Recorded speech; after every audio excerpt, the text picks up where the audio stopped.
When you have got no crispy, kale in the house, when you're planning to have crispy kale with your pork, the next staple you'll have is spinach on a ketogenic diet. So what I'm going to do is make a spinach salad. I'm going to use this cheese. And the thing is, I can't find my Raspin disc for my food processor that I dedicate to doing my harder cheeses.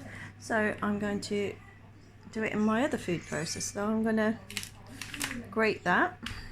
This isn't a massively hard cheese, by the way. It is quite soft, but I do like to have it a bit like completely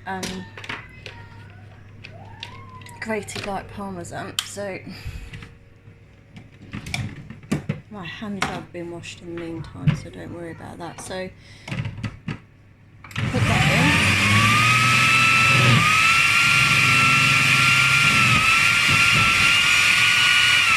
and it goes horribly wrong. So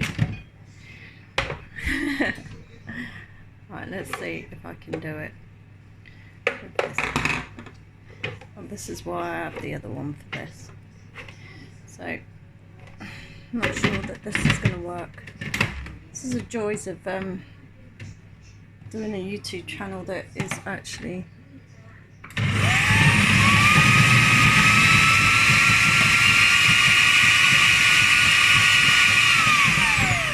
dedicated to the finer points of being a mum.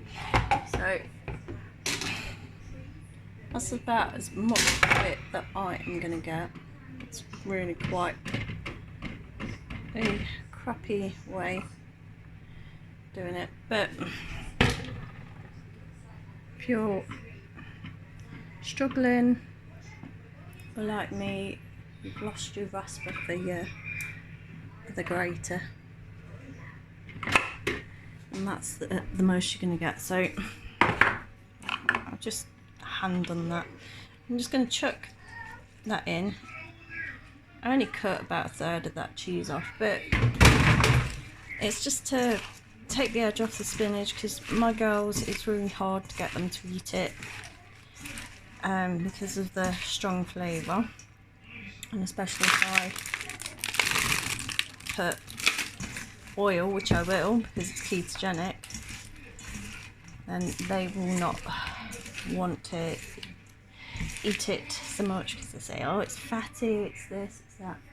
Okay, so this is what I'm doing. Now, the reason I put the cheese in is because normally me and my husband would have some sort of vinegar in with that and whatever, but because it's the girls, they're really funny, so even me putting olive oil in this is trying to get away with something. But the cheese adds a nutty kind of flavour. I was just tasting it to make sure it wasn't overly strong. Yeah, it just adds a lovely nutty flavour. It's mild, it complements the spinach, it's really nice, and the cherry tomatoes will give it a nice bite. Strictly not too ketogenic tomatoes, but it's better than potatoes, say. So yeah, that is what I'm doing as a side dish to my Chinese style pork belly slices. Thanks for watching.